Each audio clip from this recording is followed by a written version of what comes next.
अपने रजिस्ट्रेशन के लिए रजिस्टर्ड कराने के लिए दिया है और ये 1.25 करोड़ से ऊपर लोग इसको आज देखेंगे। ये मेरे लिए बड़ा ही सुखद है क्योंकि पहली बार इतने बड़े वर्चुअल कार्यक्रम में मुझे शिरकत करने का मौका मिला है।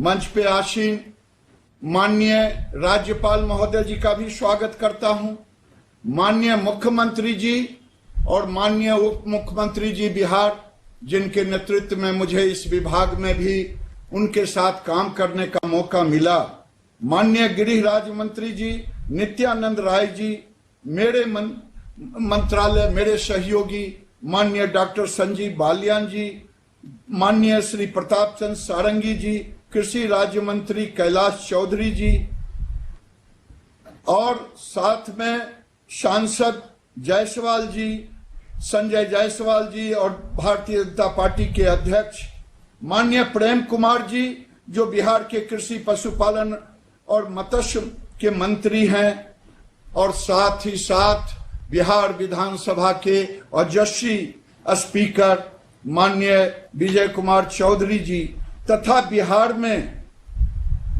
विभिन्न स्थानों पर बिहार के मंत्री, बिहार के सांसद, बिहार के विधायक, बिहार के विधान परिषद, बिहार के सभी स्तर के जनप्रतिनिधि, किसान, पशुपालक, कृषि वैज्ञानिक, पशुपालक वैज्ञानिक, फिशरी के सभी साइंटिस्ट और साथ में हमारे ये कामधेनु आयोग के अध्यक्ष भी मेरे साथ हैं। और मैं इस अवसर पर पीएमओ के माननीय अमरजीत सिन्हा जी और साथ में इस विभाग के फिशरी के सचिव माननीय राजीव जी, अतुल चतुर्वेदी जी और सभी किसानों को मैं फिर से कोटिशः धन्यवाद देना चाहता हूं कि आज ये अवसर माननीय प्रधानमंत्री जी आपके नेतृत्व में ये केवल 20,000 करोड़ से ऊपर प्रधानमंत्री मत्स्य संपदा योजना का बिहार से लॉन्च ही नहीं हो रहा है, बल्कि बिहार और देश के विकास में एक नए आयाम को लाने वाला ये कार्यक्रम है। मैं आप सबको एक चीज बताना चाहता हूं, जब मैं इस विभाग का मंत्री बना और मत्स्य संपदा योजना हुई तो मैंने अपने सचिव से कहा कि जरा मुझे बताएं कि आखिर आजादी के बाद से 2014 तक मछली का प्रोडक्शन केवल 10 मिलियन टन था, जो हमने 5 साल में 15 मिलियन टन पे गए। क्या सेंट्रल एलोकेशन से कितना पैसा गया?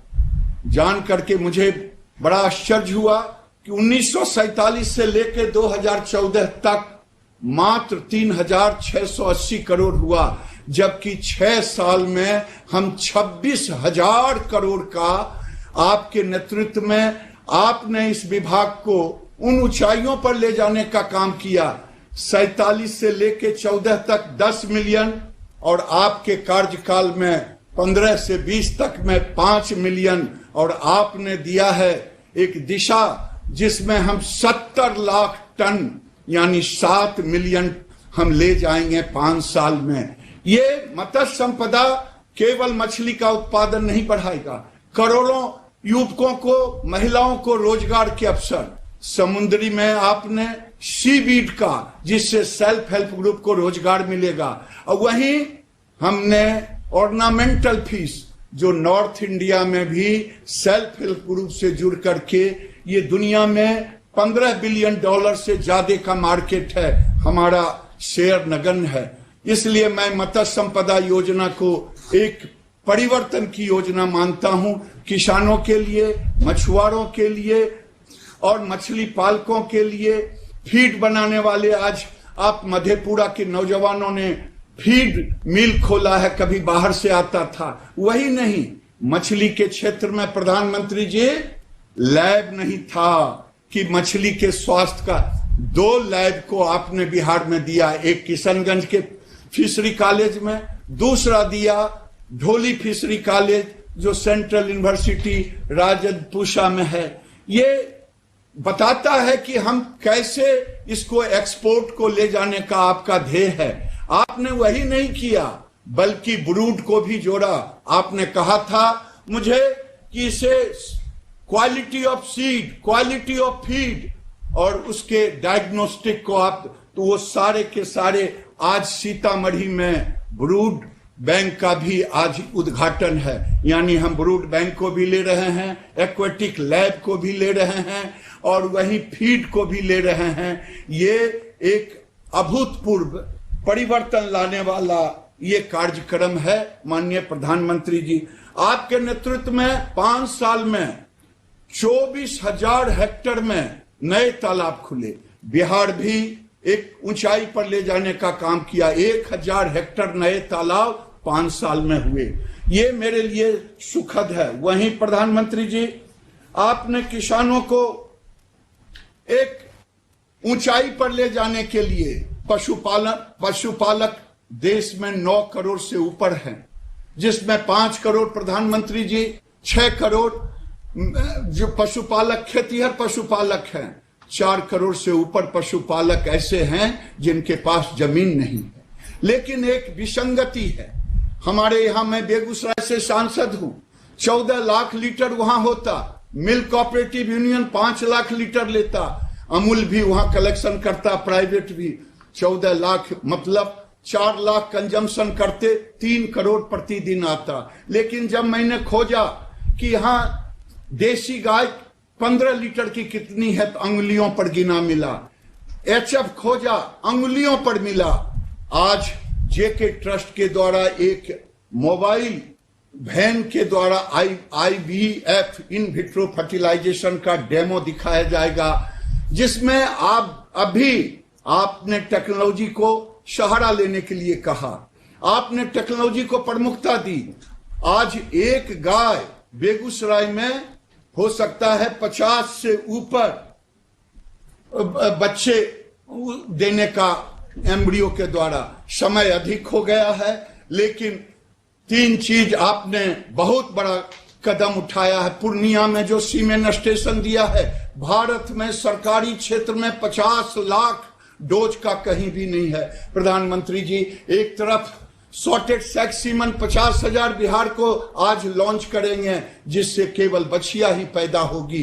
ई गोपाला एक ऐसा प्लेटफॉर्म आपने दिया है जिसमें किसान अपने मोबाइल से पशु खरीद बिक्री भी करेगा, रोग का भी निदान करेगा, पशु के संतुलित आहार का भी करेगा।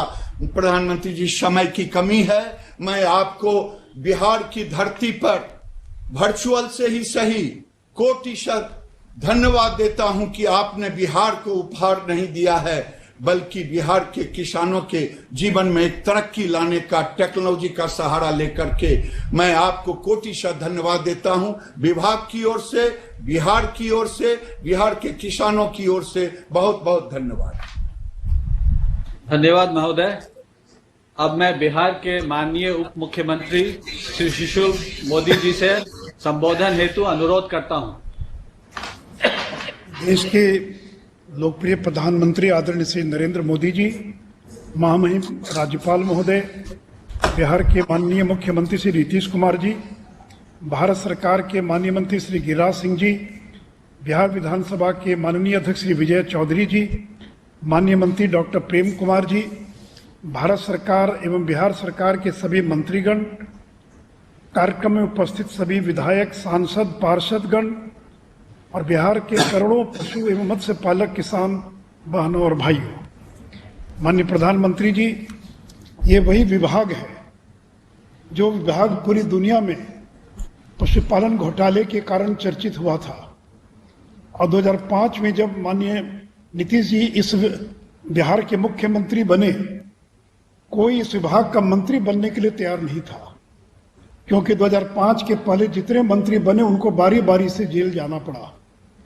लेकिन मैं अपना सौभाग्य मानता हूं कि मुझे और बाद में गिरिराज सिंह जी को भी लंबे समय तक बिहार में इस विभाग को चलाने का मौका मिला और इस मृत विभाग को हम लोगों ने फिर से बिहार में जिंदा करने का काम किया है। और मैं बताना चाहूंगा कि 2005-06 में इस विभाग का बजट केवल 72 करोड़ था, वहां 2020-21 में 15 गुना बढ़कर 1178 करोड़ रुपया हो चुका है।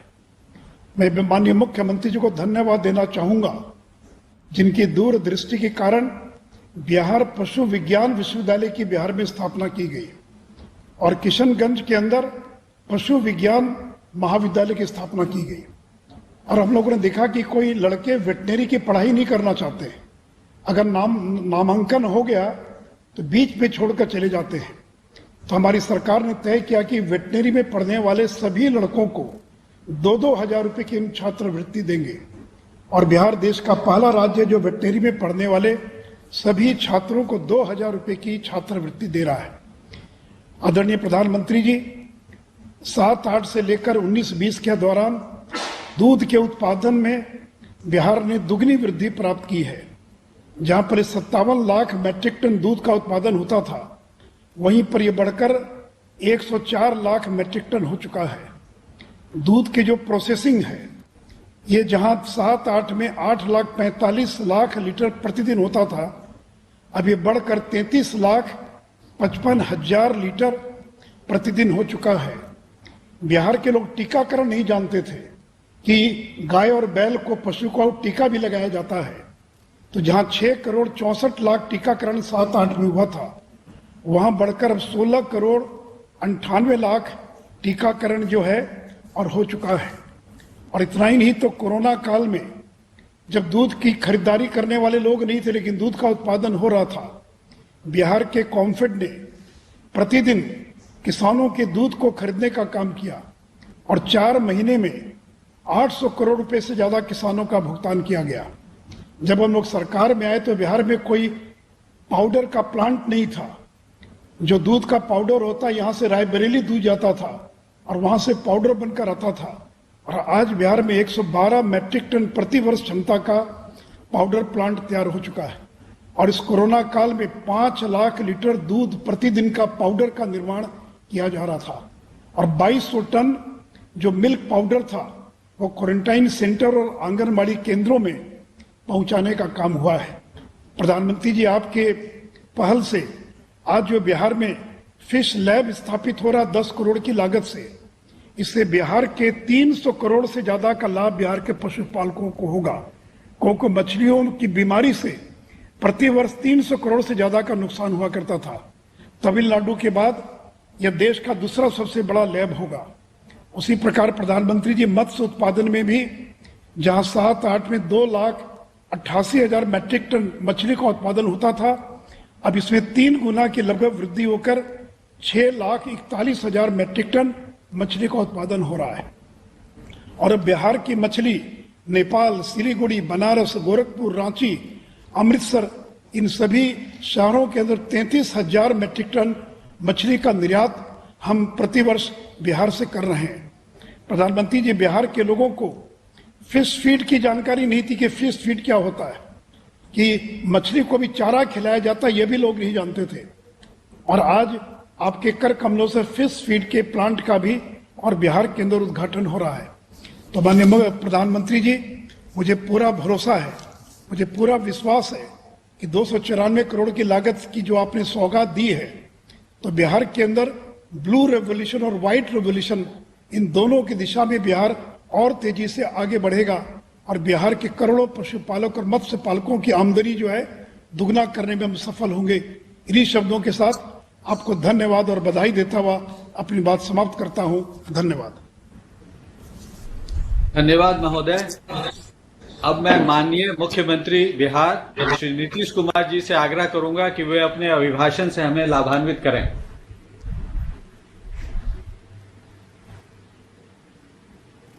अभिनंदन करता हूं कि आज अनेक चीजों के उद्घाटन और शिलान्यास के लिए आपने वक्त दिया है और आज के इस कार्यक्रम में जो मत्स्य संपदा योजना का नेशनल लॉन्च किया जा रहा है, ये बड़ी खुशी की बात है। और इसके अलावा बिहार की कई योजनाओं का भी आपने उद्घाटन और शिलान्यास का समय दिया है, इसके लिए हृदय से आपको बहुत बहुत धन्यवाद देता हूं। और आज के इस कार्यक्रम में हमारे बिहार के महामहिम राज्यपाल उपस्थित हैं, हमारे माननीय उप मुख्यमंत्री जी उपस्थित हैं, बिहार विधानसभा के माननीय अध्यक्ष उपस्थित हैं। इसके अलावा केंद्र सरकार के मत्स्य पालन पशुपालन विभाग के माननीय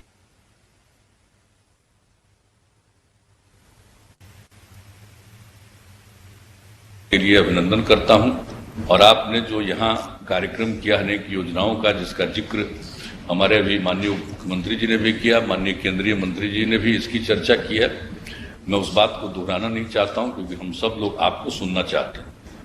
और जो कुछ भी हुआ, मैं विशेष रूप से सबके लिए तो धन्यवाद देता ही हूं, लेकिन ये जो पूर्णिया में मरंगा में सीमेंट स्टेशन का उद्घाटन किया जा रहा है, इसी का शिलान्यास 12 मई 2018 को हम लोगों ने किया था।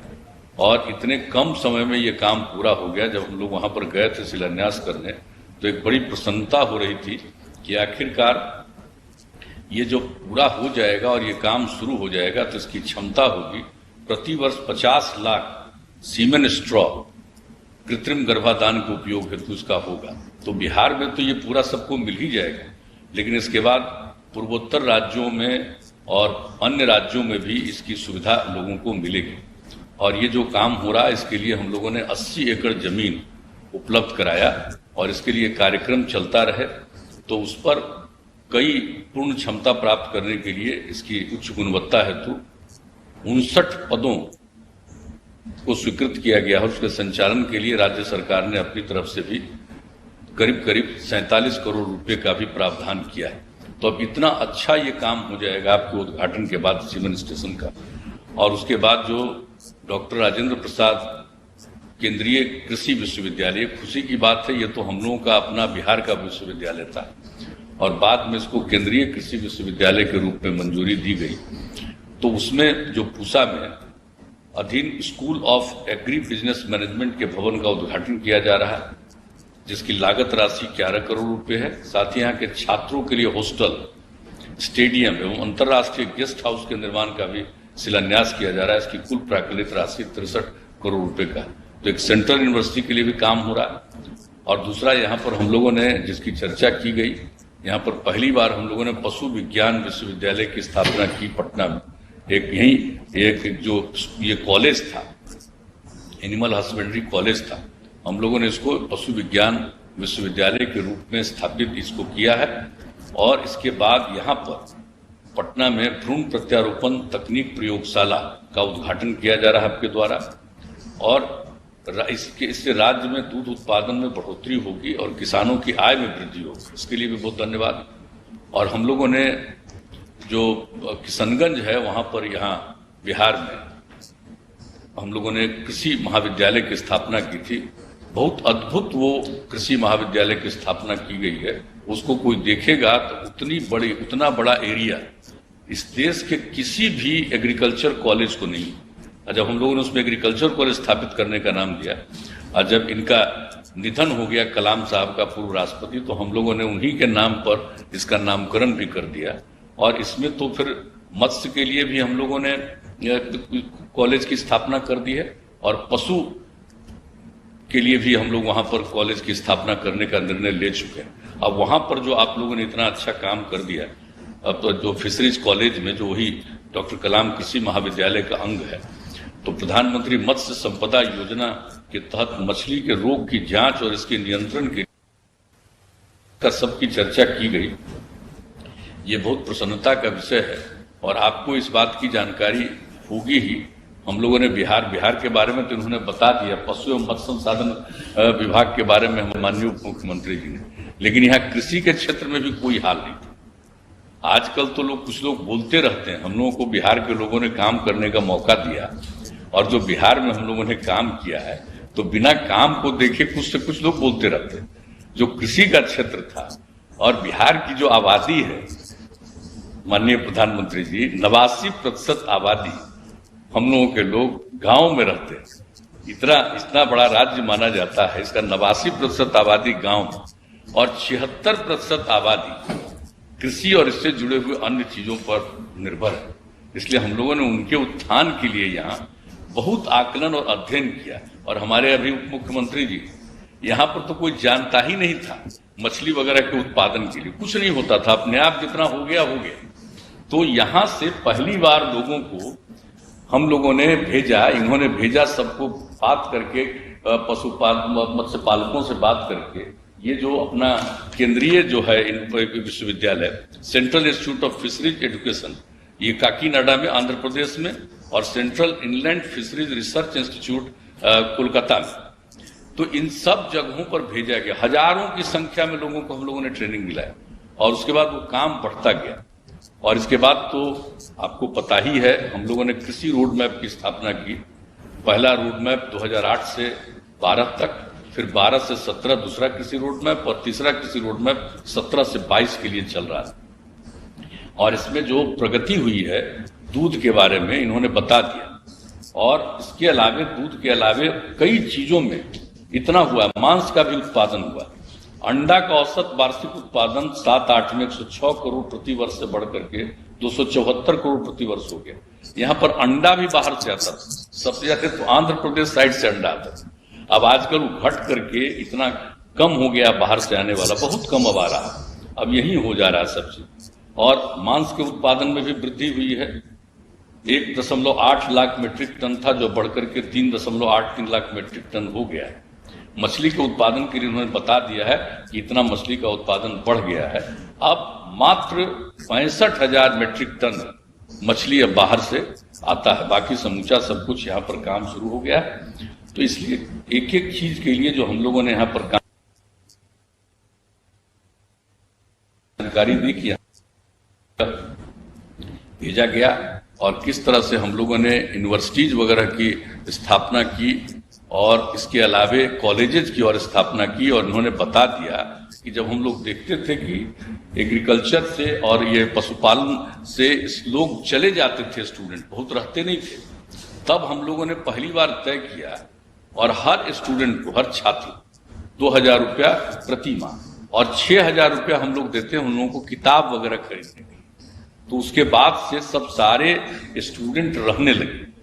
तो किस तरह से काम हुआ है और हम लोगों की तरफ से जो कुछ भी हो रहा है वो तो काम हम लोग करने की कोशिश कर ही रहे।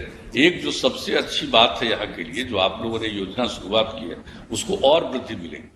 अपने बिहार में चौर एरिया है, उत्तर बिहार में करीब करीब 9 लाख हेक्टेयर का चौर एरिया है, जिसमें मुश्किल से 1-8 महीना पानी खत्म होता है, लेकिन बाकी समय पानी रहता है, खेती नहीं हो पाता है।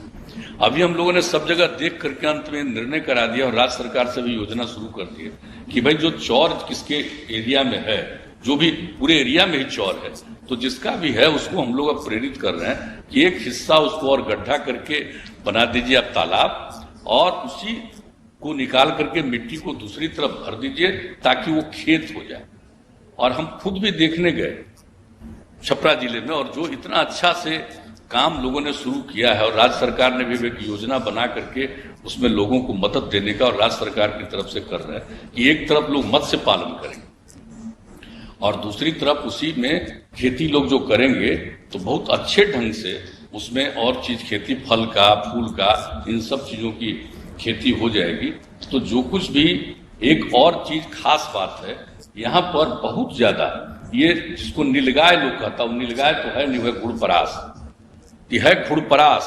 गाय से उसका कोई रिश्ता नहीं, उसकी इतनी बढ़ती चली जा रही है आबादी और वो इतना किसानों को नष्ट कर, खेतों को नष्ट करता है, उसको नुकसान पहुंचाता है। लेकिन उसी का आकलन किया गया, जो सबसे पहले हम लोगों का यही पटना जिले में कुछ लोगों ने किया, लेकिन अब मोटे तौर पर उसमें भी हमने देखा कि जो हमारा चौर इलाका है वहां पर अब कुछ किसानों को भी हमने देखा और लोगों को हम लोग अब प्रेरित कर रहे हैं। ये जो खुड़परास है उससे फसल क्षति जो होती है उसको बचाने के लिए अब ये लोग कर रहे हैं कि चौर क्षेत्र में अब लेमन ग्रास और खस ग्रास, खस और लेमन ग्रास, ये दोनों के नजदीक जा नहीं पाता है, वो दूर से ही भाग जाता है। तो हम लोग लोगों को प्रेरित कर रहे हैं। तो इस तरह से अगर जो चौर वाले इलाके में होगा तो एक तरफ पानी एक तरफ रहेगा सब दिन, उसमें लोग करेंगे मत्स्य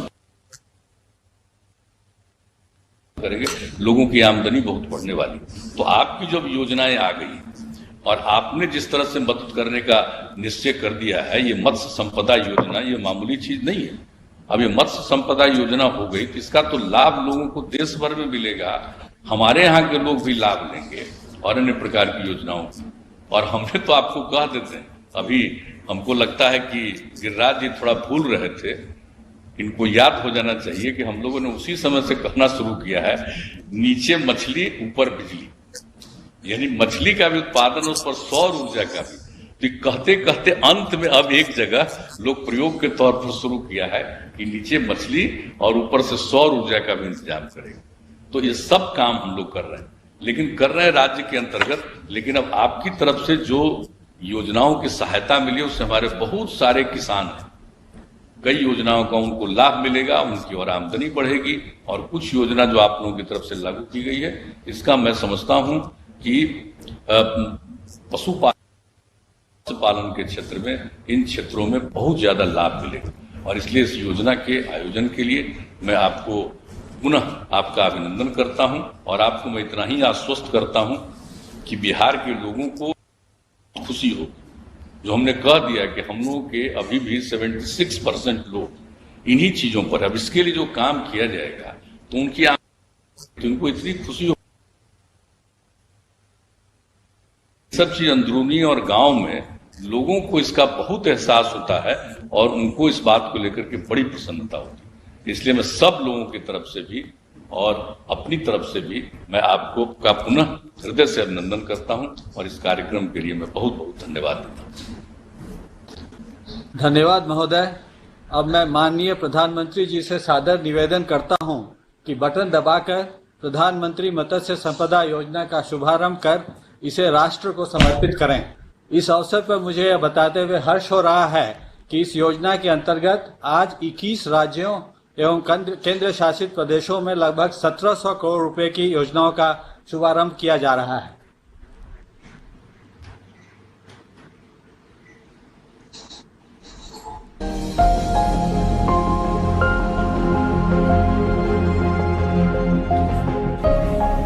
भारत में मत्स्य क्षेत्र में मुनाफे की संभावना बहुत ज्यादा है। भारत की पेनिनसुलर कोस्टलाइन 8,118 किलोमीटर तक लंबी है। प्रधानमंत्री नरेंद्र मोदी की दूरदृष्टि के कारण नीली क्रांति के रूप में फिशरीज सेक्टर में सराहनीय तेजी आई है। प्रधानमंत्री श्री नरेंद्र मोदी जी के नेतृत्व में आत्मनिर्भर भारत का संकल्प देश की आर्थिक समृद्धि में महत्वपूर्ण योगदान देगा। इसी दिशा में प्रधानमंत्री मत्स्य संपदा योजना के अंतर्गत 20,050 करोड़ के निवेश की परिकल्पना की गई है। मछली पालन क्षेत्र में ये आजादी के बाद से अब तक का सबसे बड़ा इन्वेस्टमेंट है। प्रधानमंत्री मत्स्य संपदा योजना के जरिए मछली उद्योग में पैदावार बढ़ाने के लिए नई टेक्नोलॉजी और नए तरीकों से प्रोडक्टिविटी को बढ़ाया जा रहा है। इसमें जमीन और पानी के जरियों का भरपूर इस्तेमाल किया जा रहा है। प्रधानमंत्री मत्स्य संपदा योजना के तहत लागू की गई योजनाओं का लक्ष्य है आने वाले समय में मछली उत्पादन को 150 लाख टन को बढ़ाकर 220 लाख टन तक ले जाने का, जिससे 55 लाख से भी ज्यादा लोगों को रोजगार के अवसर पैदा हो सकेंगे। मत्स्य पालन निर्यात को बढ़ाकर 1 लाख करोड़ रुपए तक पहुंचाना है ताकि मत्स्य पालन की आय को दुगना किया जा सके। प्रधानमंत्री मत्स्य संपदा योजना के अंतर्गत मछुआरों को ब्रूड बैंक्स के लिए बढ़िया सीड और फीड भी दिया जा रहा है और नई तकनीक जैसे RAS, बायोफ्लॉक सिस्टम को भी लोगों तक पहुंचाया जा रहा है, जिसके कारण पैदावार तेजी से बढ़ पा रही है। प्रधानमंत्री मत्स्य संपदा योजना में मछली किसानों और इस कारोबार से जुड़े लोगों की सुरक्षा पे भी ध्यान दिया जा रहा है, जिसके तहत उनको लाइफ इंश्योरेंस और फिश वेसल इंश्योरेंस दिया जाएगा। भारत में ऑर्नामेंटल फिशरीज के साथ सीवीड कल्टीवेशन भी महिलाओं को बड़ा रोजगार प्रदान करता है। सीवीड की बढ़ती मांग को देखते हुए प्रधानमंत्री मत्स्य संपदा योजना के अंतर्गत के नई तकनीकों से मछुआरों की जान और माल दोनों की बचत के साथ उत्पादन में भारी बढ़ोतरी होने की संभावनाएं भी बढ़ेंगी और एक आत्मनिर्भर भारत का सपना भी साकार हो पाएगा। धन्यवाद महोदय। अब माननीय प्रधानमंत्री जी से सविनय अनुरोध है कि बटन दबाकर doctor Rajendra Prasad central agriculture university Pusa Samastipur के परिसर में school of agri business and rural management के नवनिर्मित भवन का उद्घाटन एवं बॉयज हॉस्टल, स्टेडियम और इंटरनेशनल गेस्ट हाउस का शिलान्यास करें। धन्यवाद महोदय। अब माननीय प्रधानमंत्री जिसे अनुरोध है कि ई गोपाला ऐप को लॉन्च करें और इस ऐप के माध्यम से हमारे पशुपालक भाई बहन को तकनीकी जानकारी प्राप्त होगी और वो इस प्लेटफॉर्म से उन्नत नस्ल के पशुधन की खरीद बिक्री कर सकेंगे। माननीय प्रधानमंत्री जी से अनुरोध है कि पूर्णिया के सीमेंट प्रोडक्शन स्टेशन एवं पटना स्थित embryo transfer technology and IVF lab Patna का शिलान्यास बटन दबाकर करने की कृपा करें।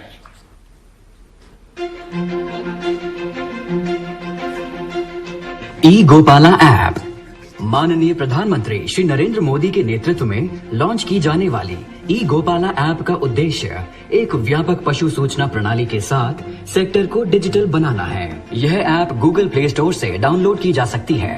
अपने रजिस्टर्ड नंबर से लॉगिन करने पर आपको 6 विकल्पों और सुविधाओं की होम स्क्रीन दिखेगी। सबसे पहले है पशु पोषण, जो आपको पशु को उपलब्ध फीड सामग्री की मात्रा और पोषण की जानकारी देता है। आयुर्वेदिक चिकित्सा पद्धति विकल्प, जिसके द्वारा आप अपने पशु के रोग और उसकी आयुर्वेदिक उपचार देख सकते हैं। मेरा पशु आधार विकल्प में किसान अपने सभी नए और पुराने पशुओं की जानकारी देख सकते हैं। अलर्ट्स में किसानों को अपने पशु के टीकाकरण की डेट जैसी सूचना मिलती है। आयोजन देखें विकल्प के द्वारा आप नजदीकी टीकाकरण कैंप या आयोजित प्रशिक्षण कार्यक्रमों के बारे में जान सकते हैं। पशु बाजार, जहां किसानों को कृत्रिम गर्भाधान तकनीशियनों और वीर्य स्टेशनों की जानकारी मिलती है और अच्छी नस्लों वाले पशुओं के भ्रूण की बिक्री और खरीद की जा सकती है। यह ऐप सिर्फ भारतीय पशुपालकों के लिए ही नहीं, परंतु सब देशवासियों के लिए महत्वपूर्ण भूमिका निभाएगा और डेयरी इंडिया को नई ऊंचाइयों तक ले जाएगा। डेयरी क्षेत्र में नस्ल सुधार, रोगों से मुक्ति और उन्नत पोषण, उच्च उत्पादकता के 3 स्तंभ हैं। बिहार के पूर्णिया डिस्ट्रिक्ट में पूर्वी और उत्तर पूर्वी भारत का सबसे बड़ा वीर्य उत्पादन स्टेशन 84 करोड़ रुपए के निवेश के साथ स्थापित किया जा रहा है। पटना में एम्ब्रियो ट्रांसफर टेक्नोलॉजी और IVF लैब की स्थापना 8 करोड़ रुपए के निवेश के साथ की जा रही है। राष्ट्रीय गोकुल मिशन के अंतर्गत किसानों तक पहुंचेंगी सेक्स सॉर्टेड वीर्य सुविधाएं और इस कार्यक्रम का शुभारंभ आज बरौनी में किया जा रहा है। इस तकनीक से मादा पशुओं की संख्या बढ़ेगी, दूध की बिक्री से किसानों की आय दोगुनी होगी और सेक्टर आत्मनिर्भरता की ओर बढ़ेगा। इन कार्यक्रमों के शुभारंभ और उन्नत प्रौद्योगिकी की मदद से विशेष रूप से बिहार राज्य का पशुपालन और डेयरी सेक्टर कई गुना बढ़ने की ओर अग्रसर है।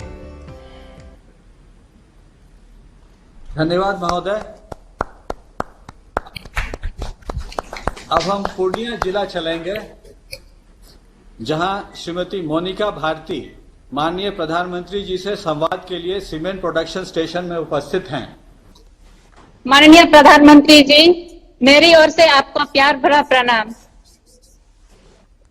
मैं मोनिका भारती हांसदा, ग्राम अलीनगर दूध उत्पादक सहयोग समिति, पंचायत सतपुदरिया, जिला पूर्णिया से आई हूँ और मैं कोसी डेयरी प्रोजेक्ट से जुड़ी हुई हूँ।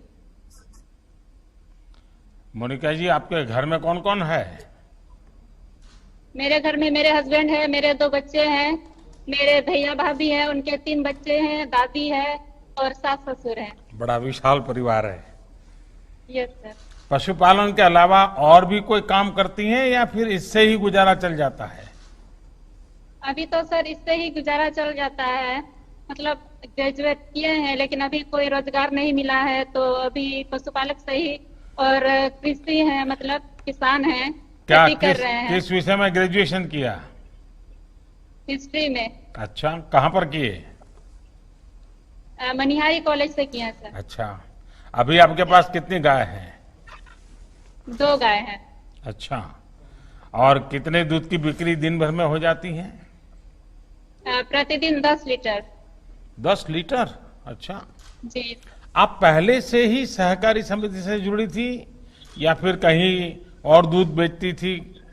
इससे आपको कोई लाभ हुआ क्या ये नई व्यवस्था से? पहले से ही जुड़े हुए हैं। अच्छा, यानी जब से आपके पास गाय है या जब से आप ससुराल आई, ये काम पहले से ही चल रहा था? ससुराल आने से पहले यहाँ पर कुछ काम नहीं था। अच्छा। यहाँ मेरे इंटर करके मेरी शादी हुई है और मैं ससुराल से ही ग्रेजुएशन की हूँ। और यहाँ पर पहले मतलब मैं एसटी से हूँ, तो यहाँ पर शराब मतलब बनता था हमारे समाज में। तो मेरी शादी हुई, इसके बाद जब शराब बंदी स्टार्ट हुई तो मैंने लेडीज लोगों को जागरूक किया कि शराब नहीं बनाना है, मैंने स्वयं सहायता समूह को भी प्रेरित किया कि उसमें 10 रुपया सप्ताह जमा करना है, उससे भी हमें लाभ हो सकता है। और फिर मैंने जीविका में ही VRP में काम किया किसान लोगों के साथ ही, जिससे कि हमारी आय में बढ़ोतरी हो सके। और अभी उससे भी मतलब मैं आगे आना चाहती हूँ। मोनिका जी, सबसे पहले तो मैं आपके पतिदेव को, आपके ससुर साहब को, आपकी सास को यहाँ से विशेष प्रणाम करता हूँ, क्योंकि आप इंटर के बाद शादी करके ससुराल आई और आपकी पढ़ाई आपने पूरी की। देखिए, ससुराल में आपको इस प्रकार से सम्मान मिलना, इतना प्यार मिलना और आपको पढ़ाई के लिए सुविधा देना, और जैसा आपने यहाँ कहा कि आप SC क्लास से हैं, ये जो जागरूकता पहुंची है, मैं आपके परिवार को बहुत बहुत प्रणाम करता हूं कि उन्होंने आपके लिए इतने सारे अवसर खोल दिए। Thank you sir. मेरे जैसे और भी महिला हैं जो ससुराल में आकर के अपना पढ़ाई छोड़ दी है, उसको भी मेरे मतलब हमें देख करके उसको भी प्रोत्साहन होगा कि हम भी आगे आए। वाह, चलिए, आपने तो इस काम के अलावा भी न सिर्फ बिहार की बेटियों को प्रेरणा दी, देश की बेटियों को प्रेरणा दी है। Yes sir. देखिए मोनिका और इन जैसी तमाम बहनें आज स्वावलंबन के लिए, आत्मनिर्भरता के लिए तेजी से आगे आ रही हैं। सरकार की भी हर संभव ये कोशिश है कि बहनों को ज्यादा से ज्यादा अवसर मिले, और इसके लिए स्वयं सहायता समूह को जब और ज्यादा मदद की जा रही है। मुझे विश्वास है कि पशुपालन में तो वैसे भी परंपरागत रूप से ही हमारे यहाँ पशुपालन का काम हमारी माताओं बहनों ने ही संभाला है, लेकिन अगर उनको आधुनिक तकनीक का उनको सहारा मिल जाए, उनको ज्ञान भी मिल जाए और व्यवस्था भी मिल जाए, और पशुओं की अच्छी नस्लें अगर मिलना शुरू हो जाए, उनके स्वास्थ्य की जांच भी आसानी से संभव हो जाए, और जिसकी दिशा में बिहार सरकार भी काफी प्रयास कर रही है, गिरिराज जी के नेतृत्व में भारत सरकार भी अनेक नए नए प्रकल्प चला रही है। मुझे विश्वास है इन सारी चीजों का बहुत बड़ा लाभ मिलेगा आपको, और आप जैसे पशुपालक निश्चित ही देश की अर्थव्यवस्था में एक नई ताकत बनेंगे। लेकिन आप मोनिका जी पढ़ी लिखी हैं, मैं आपसे आग्रह करूंगा, अभी आपने देखा होगा कि कुछ न्यूज चैनल ने गुजरात की बनास डेयरी की 10 बहनों का बड़ा परिचय दिया था। वो गांव की किसान बहनें थी, कोई ज्यादा पढ़ी लिखी तो नहीं थी, लेकिन वो 1-1 करोड़ रुपयों का दूध का कारोबार करती है। यानी अपने आप में सिर्फ पशुपालन और दूध का काम, अगर आप वेबसाइट पर जाओगी बनास डेयरी की या अमूल डेयरी की या साबर डेयरी की, तो आपको ऐसी कई बहनों ने कैसे पराक्रम किए हैं, आपको बहुत सारी जानकारियां मिलेगी। तो मैं जरूर मोनिका जी, आपने जैसे पढ़ाई में रुचि ली है, अब आप वैज्ञानिक तरीके से पशुपालन के इस काम को आगे बढ़ाइए। आपने जो ग्रेजुएशन किया है, इसलिए और नया कुछ खोजने में समय बर्बाद मत कीजिए। आपके पास जो ताकत है, उस ताकत से आप पूरे क्षेत्र का, पशुपालन का कार्य क्षेत्र ही बदल सकती है। और बड़े विश्वास के साथ आगे बढ़िए। आपके क्षेत्र के सारे किसान पशुपालक आपको जीवन भर आशीर्वाद देते रहेंगे, और मुझे विश्वास है कि आप जैसे पशुपालकों को और आपके कारण अन्य लोगों को भी बहुत लाभ मिलेगा। मेरी तरफ से आपको बहुत बहुत शुभकामनाएं हैं। Thank you sir. माननीय प्रधानमंत्री को मेरा सादर प्रणाम। मैं ब्रजेश कुमार, ग्राम कोड़े, थाना गढ़पुरा, जिला बेगूसराय, जो दूध संघ बरौनी के अधीनस्थ आदर्श किसान दुग्ध उत्पादक सहयोग समिति का एक सदस्य किसान हूं। हमारे पास 20 छोटे बड़े पशु हैं, जिसमें 2 मुर्राह नस्ल की भैंसें हैं, बाकी विभिन्न नस्लों की गाय हैं। उसमें एक हमारे बिहार की मूल नस्ल बछौर की गाय और 2 उसके बछड़े भी हैं। ब्रजेश जी, आप पढ़ाई लिखाई की या बस ऐसे ही पशुओं की सेवा में लग गए? सर, हमने पढ़ाई की है। मैं ISM धनबाद से diploma in electronics and telecommunication की पढ़ाई की। उसके बाद हम दिल्ली हाई टेक्नोलॉजी सॉल्यूशन से एम्बेडेड सिस्टम डिजाइनिंग की भी पढ़ाई प्राप्त की है। अरे वाह, आपके पास तो काफी कुछ ज्ञान भी है और उसमें भी टेक्नोलॉजी का ज्ञान है। आपने पढ़ाई की है और उसके बाद भी आपने इस क्षेत्र को चुना है। देखिए, यही चीजें देश में प्रेरणा देने वाली है। तो खेती, किसानी और पशुपालन के इस काम में आपका मन लग रहा है, या आपको लगता है कि नहीं ये तो ठीक है, अभी टेम्पररी कर रहा हूं, कुछ और करूंगा, ऐसा मन करता है क्या? सर, पढ़ाई के उपरांत मैं CBSE के लिए काम करता था। उसके लिए सॉफ्टवेयर डिजाइन करता था कंटिन्यूअस कॉम्प्रिहेंसिव इवोल्यूशन का 2012-13 में। 13 के जुलाई में मैं गांव वापस आया और हमने कहा कि मैं पशुपालन करूंगा, और मुझे गांव समाज का बड़ा विरोध झेलना पड़ा, लेकिन मैं दृढ़ इच्छा शक्ति के साथ उसमें लगा रहा। और आज मैं गर्व से कहता हूं सर कि मैं वो ऋषि पुत्र कृषक हूं जिसके उगाए गए अनाज से हमारे हिंदू सनातन धर्म में ठाकुर जी के भी भोग लगते हैं। वाह वाह। और अगर इतने महत्वपूर्ण उत्पाद के उत्पादक अपने आप को दीनहीन महसूस करेंगे तो फिर हमारा देश विकास नहीं कर सकता। इसलिए गर्व से हम कहते हैं कि हम पशुपालक किसान हैं। ब्रजेश जी, मुझे आपके शब्द सुनकर के मुझे खुद को ही प्रेरणा मिल रही है। हमारे देश का गर्व है कि ब्रजेश जी जैसे आत्मविश्वास से भरे हुए और क्लियर विजन वाले नौजवान अपने ज्ञान का और क्षेत्रों में कैसे उपयोग हो, इस प्रकार का कमिटमेंट रखने वाले नौजवान। ब्रजेश, मैं सच बताता हूं, आपकी आधी मिनट आपने ली, लेकिन मुझे इंप्रेस कर दिया।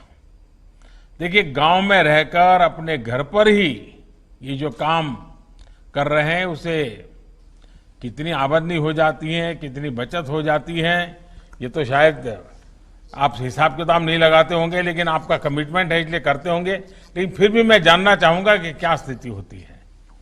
सर, हिसाब किताब लगाते हैं। सबसे पहले हमने बिहार सरकार के माननीय मुख्यमंत्री के दिशा निर्देश में चल रहे समग्र गौ विकास योजना अंतर्गत 20 गायों का अनुदानित भारतीय स्टेट बैंक से गौशाला खोला, और उसके जितने भी मानक थे सर, मैं बिहार का उस योजना से सब्सिडी प्राप्त करने वाला पहला लाभार्थी हूं। ये गौरव मुझे प्राप्त है। और उस योजना के जितने भी सर साधन थे, वर्मी कंपोस्ट, गोबर gas plant, milking machine, Bihar का मैं पहला मिल्किंग मशीन भी 2013 में पंजाब से खरीद के लाया सर। और silage making process, urea treatment उस समय भूसा का होता था। इन सारे संसाधनों को हमने वहां लगाया। बाद में दुग्ध संघ बरौनी के सानिध्य में आने के बाद माननीय अध्यक्ष विजय शंकर सिंह और प्रबंध निदेशक सुनील रंजन मिश्रा साहब के सानिध्य में आने के बाद हमें नेशनल डेयरी डेवलपमेंट बोर्ड की एक डेलीगेशन जब हमारे यहाँ आई, तो उसके बाद उन्होंने हमारे यहाँ एक कॉन्सेप्ट लाया सर कि माइक्रो ट्रेनिंग सेंटर, कि एक पशुपालक किसान ही किसानों को उनके भाषा में, उनके स्तर तक आकर उन्हें प्रशिक्षण दे। तो इस योजना के तहत हमारे यहाँ एक sir national dairy development board के गाइडलाइन में और बरौनी डेयरी के सौजन्य से माइक्रो ट्रेनिंग सेंटर लगा, जिसमें हम अभी वर्तमान में 5000 किसानों को 1 डे ट्रेनिंग भी दे चुके हैं सर। और भी छोटे छोटे वहां पे जो दूध समितियां चलती हैं, मैं उसका अध्यक्ष हूं सर। और हमने छोटे छोटे की मुर्गी के लिए या गाय के बछड़ों के लिए इस तरह के छोटे छोटे पशु आहार के भी एक छोटा सा यूनिट खड़ा किया है, जिसके माध्यम से हम जो पशु आहार बाजार में या हमारे दूध संघ के माध्यम से बछड़ों के लिए काप स्टार्टर, मुर्गी के लिए, बकरी के लिए नहीं मिलती है, वो हम किसानों को सस्ते और सुलभ दे सकें। दूसरा एक हमने अपना प्रयास किया है सर कि हम स्कूली बच्चों को जाके अपना समय देके और उनको बताएं कि कृषि और पशुपालन का हमारे मानव जीवन में क्या योगदान है। मानव जीवन में कृषि और पशुपालन की भूमिका पे हमने सैकड़ों जगह जगह स्कूलों में और बच्चों के बीच जाके अपना एक कार्यक्रम किया है सर। मैं आपकी बातें सुन करके 2 सुझाव देता हूं। एक, जो आप बच्चों को जाकर के मोटिवेट करते हैं, और आप टेक्नोलॉजी से जुड़े हुए, क्यों ना आप अपनी एक ऐप बनाएं, जिस ऐप में एक 10-12 मिनट का हर हफ्ते में 2 बार एक बच्चों को समझ आए पशुपालन का, खेती का, टेक्नोलॉजी का, ऐसे छोटे विषय आप उनको ऑनलाइन पढ़ाएं। हो सकता है आपकी बहुत बड़ी रीच हो जाएगी। देश में भी कई लोग होंगे जो आपकी इस 10-10 मिनट की वीडियो, और हर सप्ताह तय होगा भाई आप सप्ताह में 2 दिन इतने बजे अपलोड करेंगे, मतलब सब लोग इंतजार करेंगे क्योंकि आपके पास टेक्नोलॉजी हो और मैं देख रहा हूं कि आपके पास समझ भी है। दूसरा, ये कोरोना काल समाप्त होने के बाद मैं विशेष रूप से चाहूंगा कि आप समय निकालिए और आपके इलाके के किसान, उन सबको मैं गुजरात भेजने की व्यवस्था करूंगा और वहां ये जो अमूल का काम चल रहा है, डेयरी का कैसा काम चल रहा है, किस प्रकार से जुड़ता है, एक हफ्ते भर रह करके आप उसको देख के आइए। मैं गिरिराज जी को कहूंगा कि वो इसकी व्यवस्था करें और मैं भी देखूंगा कि आपका वहां जाना और सारी चीजें देखने का मौका मिले। तीसरी एक बात मैं कहूंगा कि भारत सरकार की एक गोबर धन की योजना है।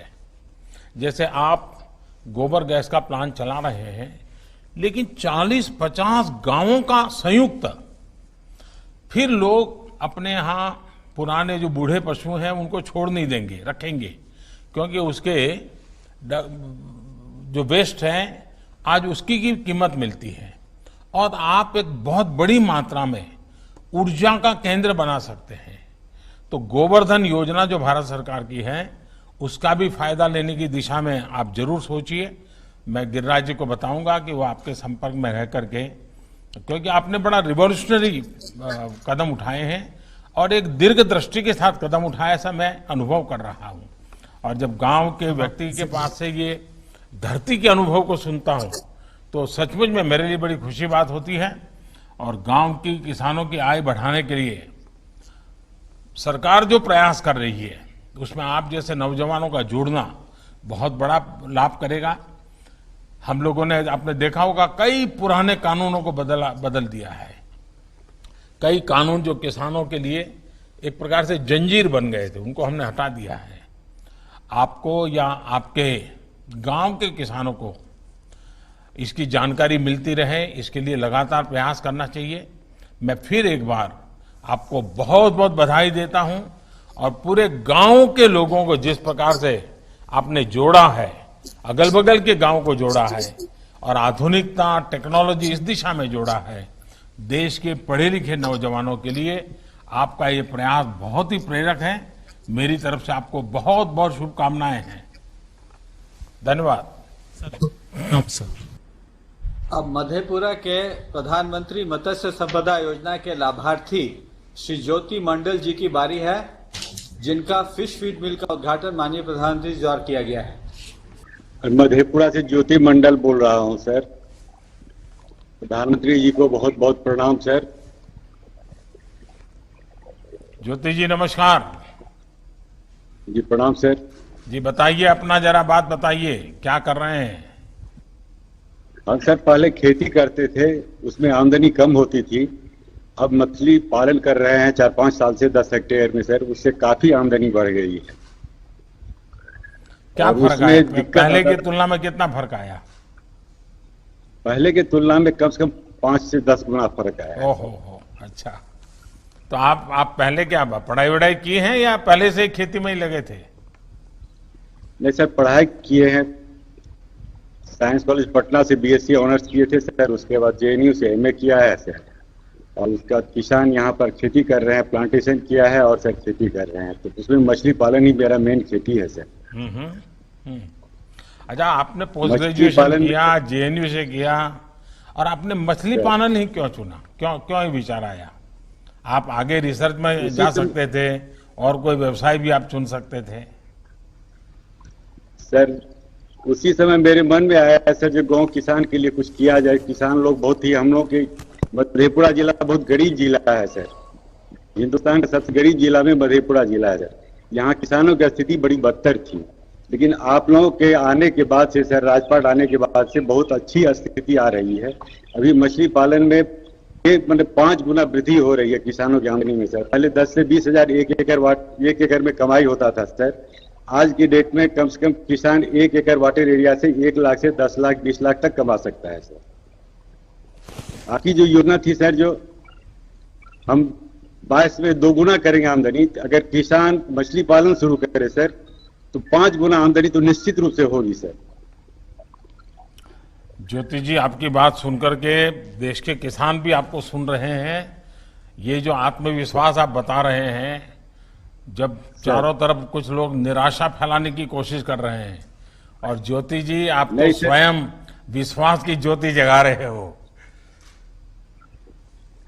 अच्छा, आपके गांव में या आसपास के इलाके में पहले से भी मछली पालन के तौर तरीके रहे होंगे, पुरानी पद्धति रही होगी, वेस्टेज रहता होगा, आपने क्या नया किया?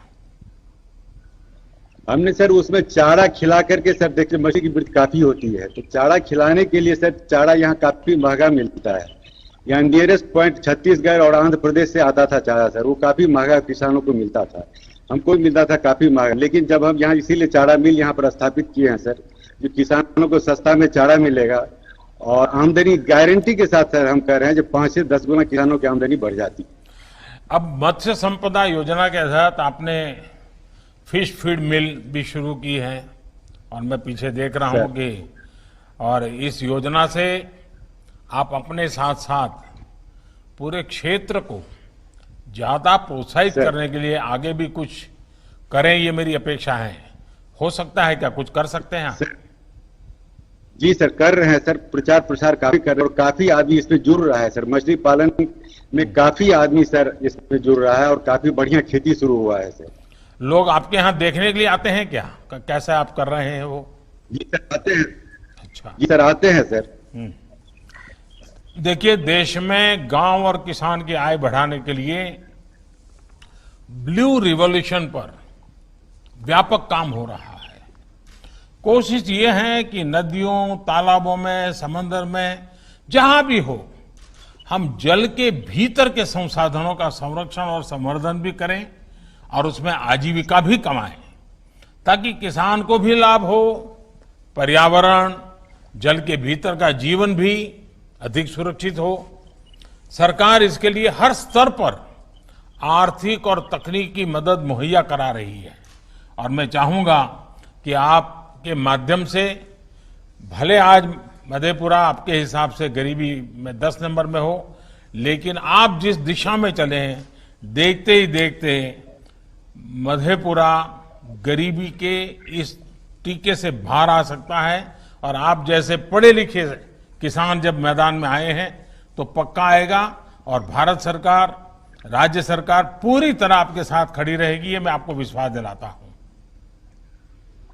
सर मछली पालन में अगर सर आप लोगों की तरफ से जो मदद मिल रही है, जैसे हमको 50% अनुदान मिला सर, आज चारा यहाँ बनेगा और सस्ता मिलेगा सब किसानों को, तो मछली उत्पादन करके किसानों की आमदनी 5 गुना से 10 गुना आराम से सर 1 साल में बढ़ सकता है।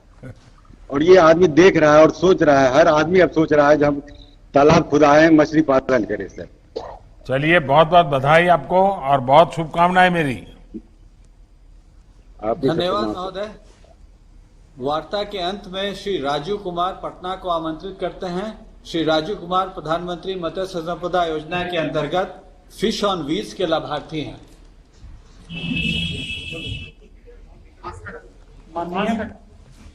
माननीय प्रधानमंत्री महोदय जी, आपको सादर प्रणाम करता हूं।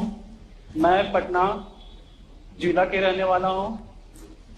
मैं पहले कृषि का कार्य करते थे, अब मैं 4-5 वर्षों से मछली पाल रहे हैं। माइक नजदीक ले जाइए। हाँ ठीक ठीक, मुझे सुनाई दे रहा है, मुझे सुनाई दे रहा है।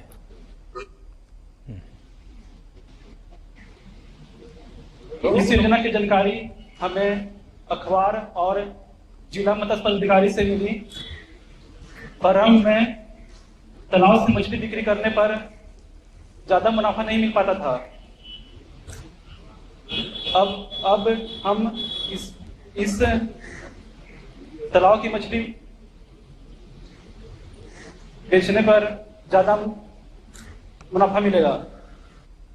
इससे हमारी आमदनी बढ़ जाएगी। राजू जी, आप पहले से ही मछली से जुड़ा काम करते थे, कुछ और करते थे, फिर इसमें आए, क्या हुआ? पहले हम स्टडी कर रहे थे। 3-4-5 सालों से मछली पालन की जानकारी मिली और हम इसमें निकल हुए हैं। नहीं, पहले जो खेती का काम करते थे उसमें और इस काम में आपके जीवन में और आपकी आर्थिक व्यवस्था में क्या फर्क आया, कैसे बदलाव आया? पहले हम कृषि से ज्यादा मुनाफा नहीं कर पाते थे। फिर इस मछली पालन में करने से जानकारी मिला और इससे 4-5 गुना मुनाफा मिला। नहीं, ये जो फिश ऑन व्हील्स योजना से आप जुड़े हैं, क्या इससे आपका काम बेहतर होगा क्या?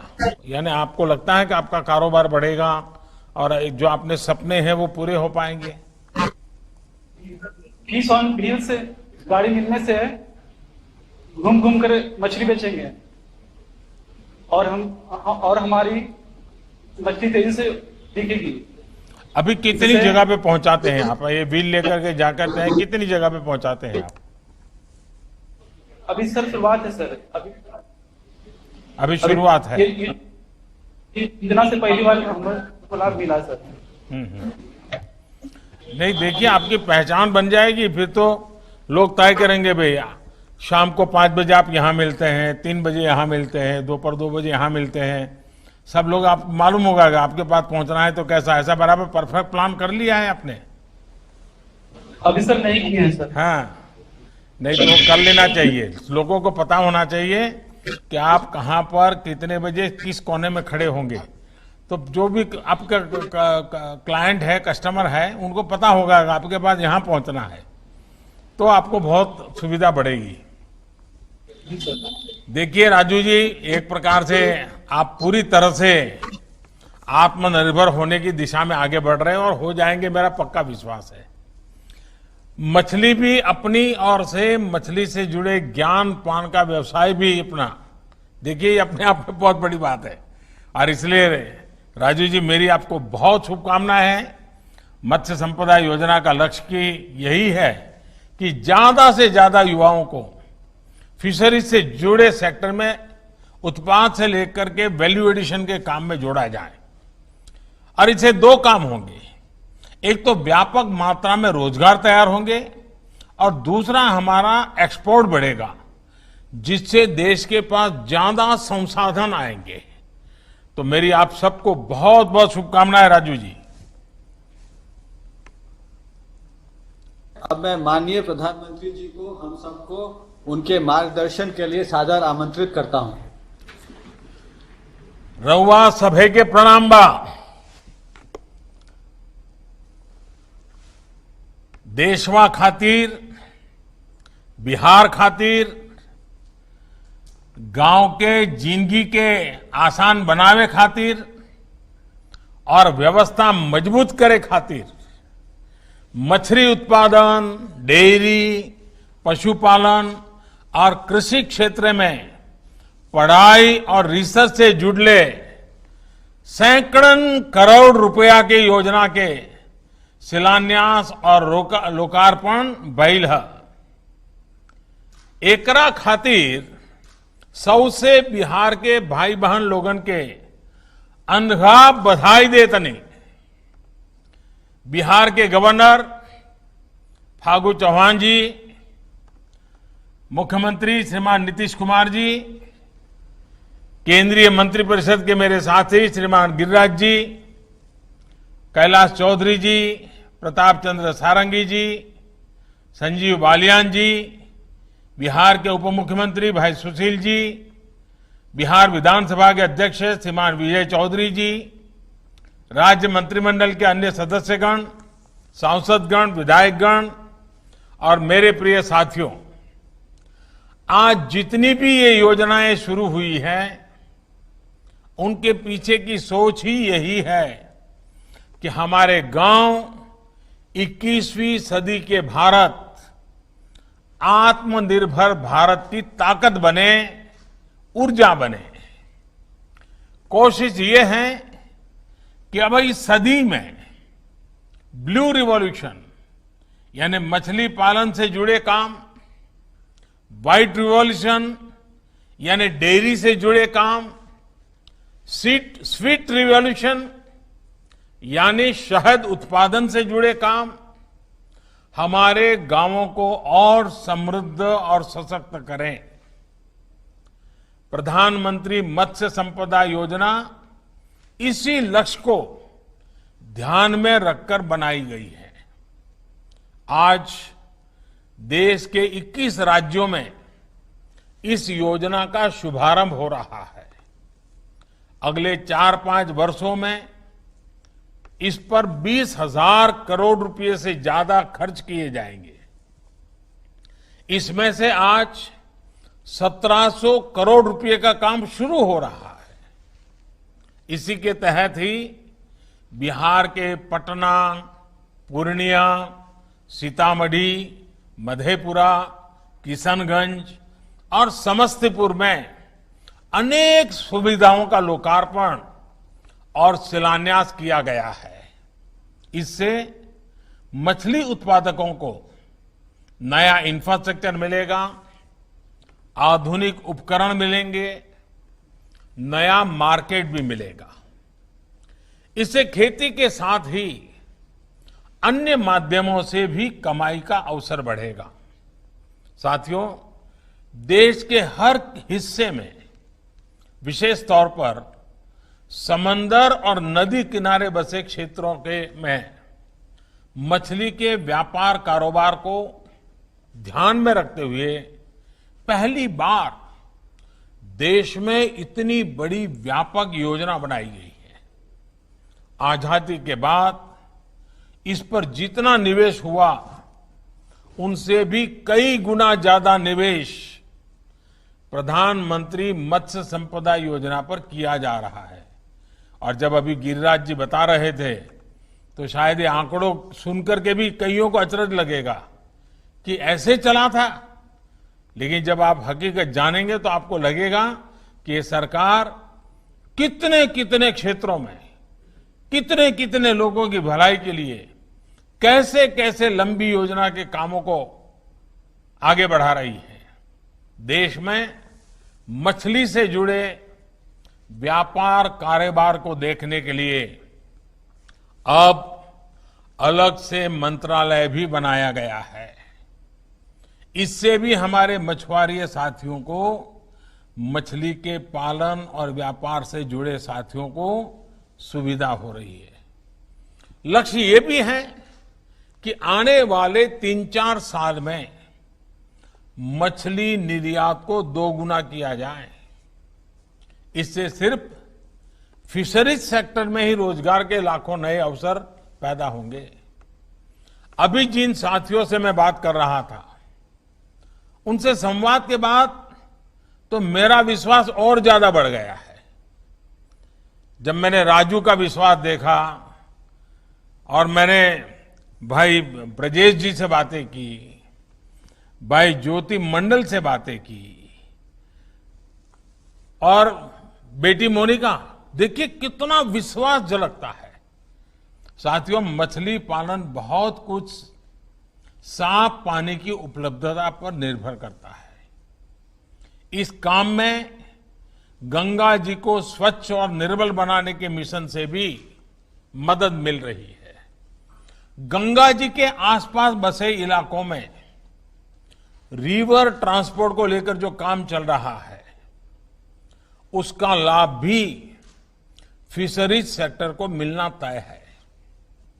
इस 15 अगस्त को जिस मिशन डॉल्फिन की घोषणा की गई है वो भी फिशरीज सेक्टर पर अपना स्वाभाविक प्रभाव यानी एक प्रकार से बाय प्रोडक्ट मदद, एक्स्ट्रा बेनिफिट ये होने ही वाला है।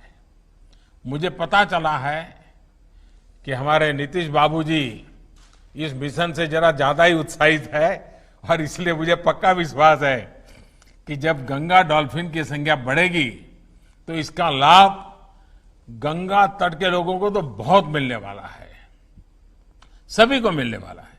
साथियों, नीतीश जी के नेतृत्व में बिहार में गांव-गांव पानी पहुंचाने के लिए बहुत प्रशंसनीय काम हो रहा है।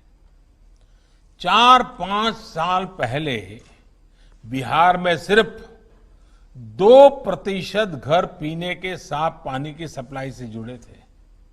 आज ये आंकड़ा बढ़कर 70% से अधिक हो गया है।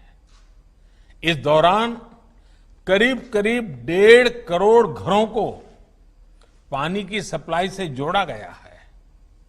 नीतीश जी के इस अभियान को अब जल जीवन मिशन से नई ताकत मिली है। मुझे जानकारी दी गई है कि कोरोना के इस समय में भी बिहार में करीब 60 लाख घरों को नल से जल मिलना सुनिश्चित किया गया है। ये वाकई बहुत बड़ी उपलब्धि है। ये इस बात का भी उदाहरण है कि इस संकट काल में जब देश में लगभग सब कुछ थम गया था, तब भी हमारे गांवों में किस तरह एक आत्मविश्वास के साथ काम चलता रहा। ये हमारे गांवों की ही ताकत है कि कोरोना के बावजूद अनाज हो, फल हो, सब्जियां हो, दूध हो, जो भी आवश्यक चीजें थी, मंडियों तक, डेयरियों तक बिना किसी कभी तकलीफ के बिना वो आता ही रहा, लोगों तक पहुंचता ही रहा। साथियों, इस दौरान अन्न उत्पादन हो, फल उत्पादन हो, दूध का उत्पादन हो, हर प्रकार से बम्पर पैदावार हुई है। यही नहीं, सरकारों ने, डेयरी उद्योग ने भी इस मुश्किल परिस्थिति के बावजूद रिकॉर्ड खरीद भी की है। पीएम किसान सम्मान निधि से भी देश के 10 करोड़ से ज्यादा किसानों के बैंक खातों में सीधा पैसा पहुंचाया गया है। इसमें करीब करीब 75 लाख किसान हमारे बिहार के भी हैं। साथियों, जब से ये योजना शुरू हुई है, तब से अब तक करीब 6,000 करोड़ रुपए बिहार के किसानों के बैंक खातों में जमा हो चुके हैं। ऐसे ही अनेक प्रयासों के कारण गांव पर इस वैश्विक महामारी का प्रभाव हम कम से कम रखने में सफल हुए हैं।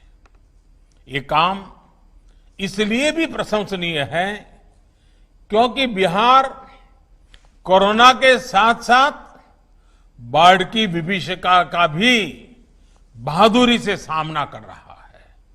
साथियों, कोरोना के साथ साथ भारी बरसात और बाढ़ के कारण बिहार समेत आसपास के क्षेत्रों में जो स्थिति बनी है, उससे हम सभी भली भांति परिचित है। राज्य सरकार और केंद्र सरकार दोनों का प्रयास है कि राहत के कामों को तेज गति से पूरा किया जाए। इस बात पर बहुत जोर दिया जा रहा है कि मुफ्त राशन की योजना और प्रधानमंत्री गरीब कल्याण रोजगार अभियान, इसका लाभ बिहार के हर जरूरतमंद साथी तक पहुंचे। बाहर से गांव जो लौटे हुए हमारे श्रमिक परिवार हैं, उन तक पहुंचे। इसलिए ही मुफ्त राशन की योजना को जून के बाद, वैसे वो जून महीने में पूरा होना था, लेकिन जून के बाद दीपावली और छठ पूजा तक उसको बढ़ा दिया गया है। साथियों, कोरोना संकट के कारण शहरों से लौटे जो श्रमिक साथी हैं, उनमें से अनेक साथी पशुपालन की तरफ बढ़ रहे हैं। केंद्र सरकार और बिहार सरकार की अनेक योजनाओं से उनको प्रोत्साहन भी मिल रहा है। मैं ऐसे साथियों को कहूंगा कि आज जो कदम आप उठा रहे हैं उसका भविष्य उज्जवल है। मेरे शब्द लिख करके रखिए। आप जो कर रहे हैं इसका भविष्य उज्जवल है। सरकार का ये निरंतर प्रयास है कि देश के डेयरी सेक्टर का विस्तार हो, नए प्रोडक्ट्स बने, नए इनोवेशंस हो, जिससे किसान को, पशुपालकों को ज्यादा आय मिले। इसके साथ इस बात पर भी फोकस किया जा रहा है कि देश में ही उत्तम नस्ल के पशु तैयार हों, उनके स्वास्थ्य की बेहतर व्यवस्था हो और उनका खान पान स्वच्छ हो, पोषक हो। इसी लक्ष्य के साथ आज देश के 50 करोड़ से ज्यादा पशुधन को खुरपका और मुंहपका जैसी बीमारियों से मुक्त करने के लिए मुफ्त टीकाकरण अभियान चल रहा है। पशुओं को बेहतर चारे के लिए भी अलग अलग योजनाओं के तहत प्रावधान किए गए हैं। देश में बेहतर देसी नस्लों के विकास के लिए मिशन गोकुल चल रहा है। 1 वर्ष पहले ही देशव्यापी कृत्रिम गर्भाधान कार्यक्रम शुरू किया गया था, जिसका एक चरण आज पूरा हो चुका है। साथियों, बिहार अब उत्तम देसी नस्लों के विकास को लेकर देश का एक प्रमुख सेंटर बन रहा है।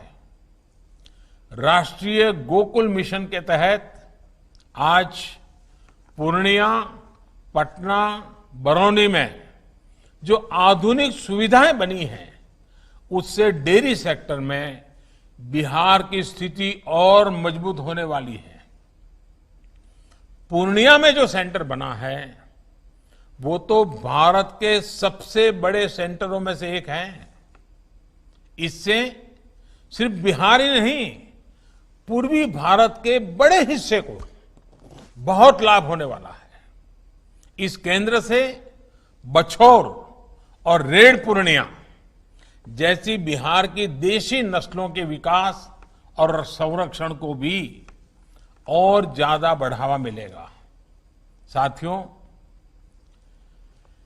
एगो गाय सामान्यतः 1 साल में 1 बच्चा देवेली, लेकिन आईवीएफ तकनीक से एक गाय की मदद से 1 साल में अनेकों बच्चा प्रयोगशाला में हो रहल बा।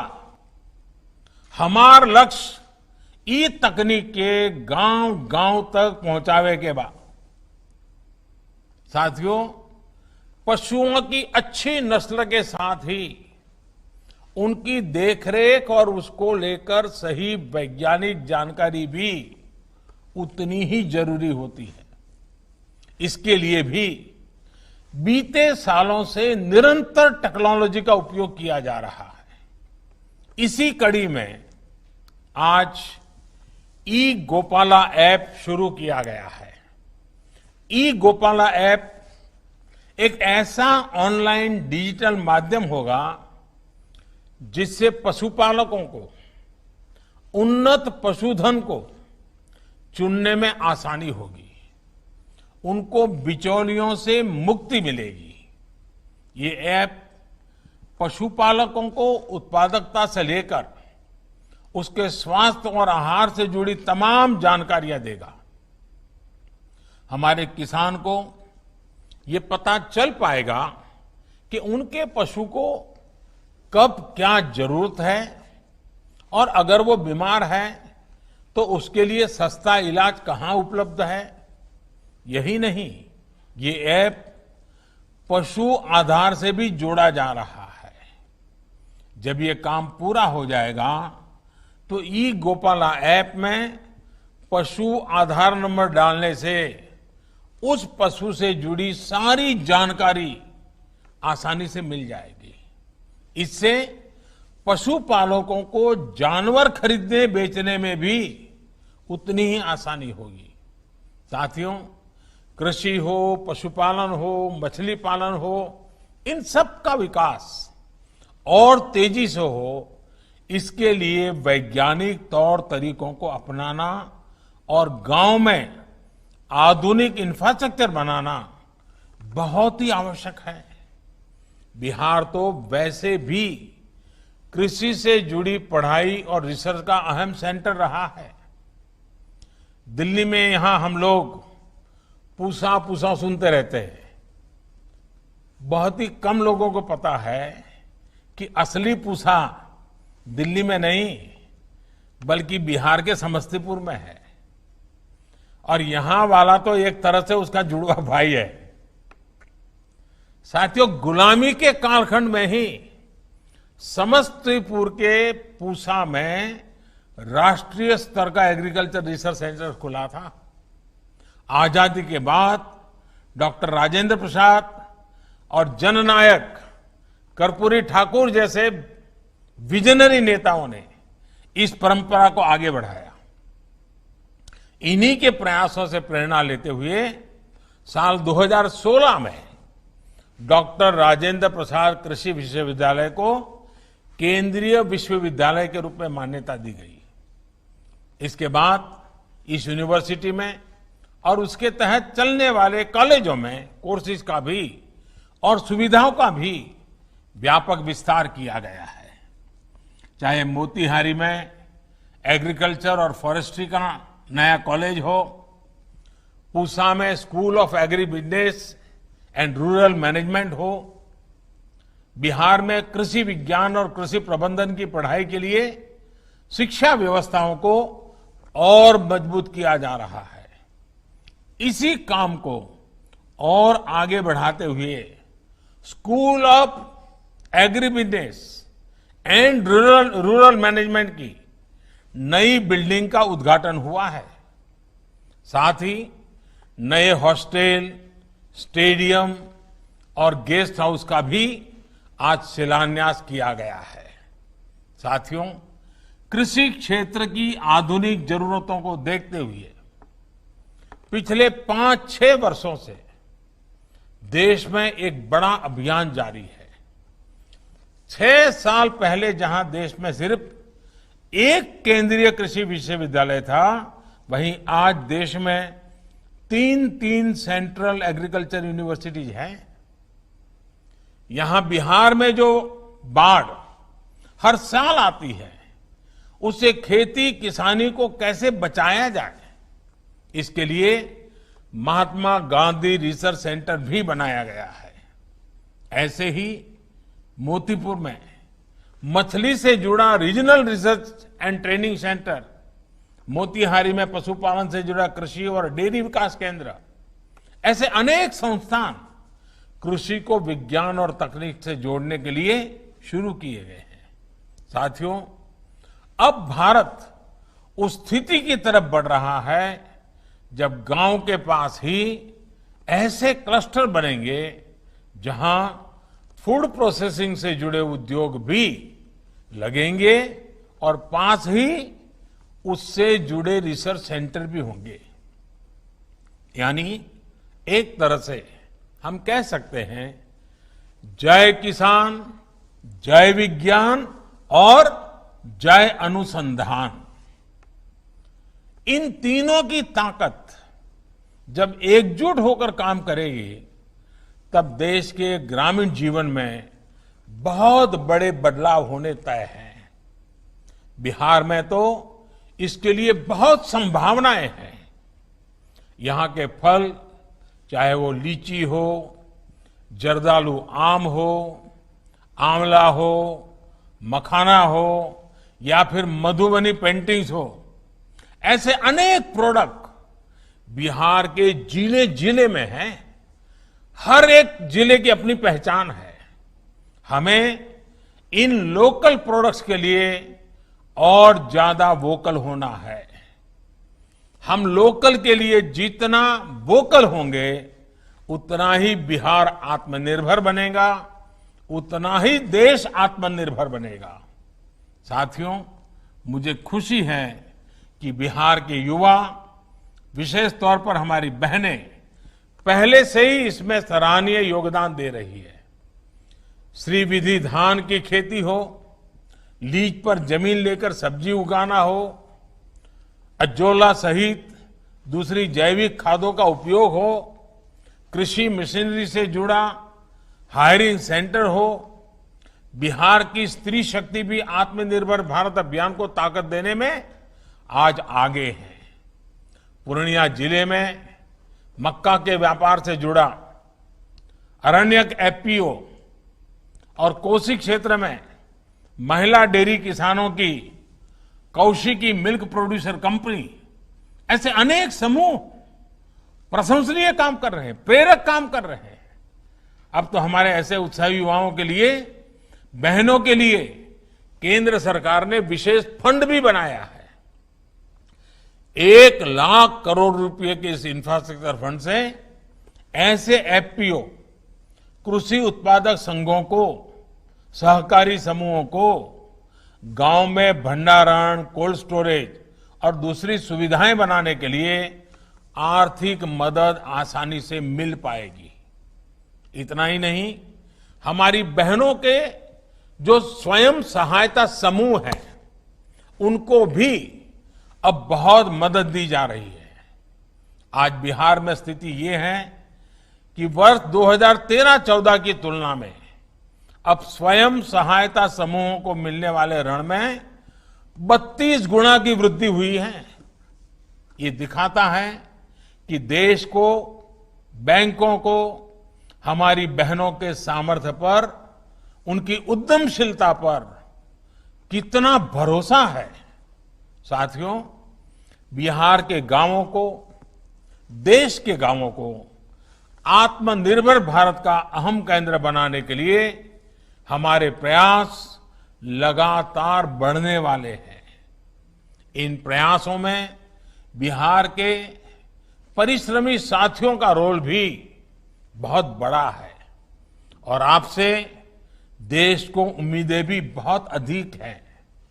बिहार के लोग देश में हो या विदेश में, अपने परिश्रम से, अपनी प्रतिभा से अपना लोहा मनवाते रहे हैं।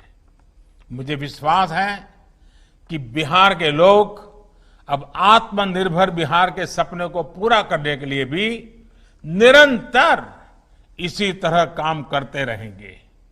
विकास योजनाओं की शुरुआत के लिए मैं फिर से एक बार बहुत बहुत बधाई देता हूं, लेकिन एक बार फिर से मैं अपनी भावनाएं प्रकट करूंगा।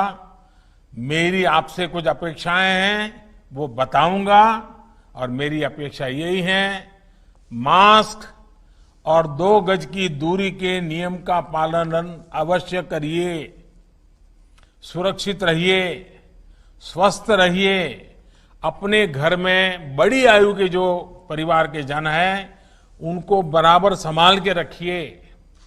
ये बहुत आवश्यक है। कोरोना को लाइट मत लीजिए और हर नागरिक को, क्योंकि हमारे पास वैज्ञानिकों के द्वारा वैक्सीन जब आए तब आए, लेकिन ये जो सोशल वैक्सीन जो है वो कोरोना से बचने का उत्तम उपाय है, बचने का यही रास्ता है। और इसलिए 2 गज की दूरी, मास्क, कहीं पर थूकना नहीं, बुजुर्गों की चिंता करना, इन विषयों को मैं बार बार याद कराता हूं। आज आपके बीच आया हूं, फिर से याद कराता हूं। मैं फिर एक बार आपके बीच आने का मौका मिला। मैं बहुत बहुत राज्य सरकार का, हमारे गिरिराज जी का, सबका धन्यवाद करता हूं। बहुत बहुत धन्यवाद।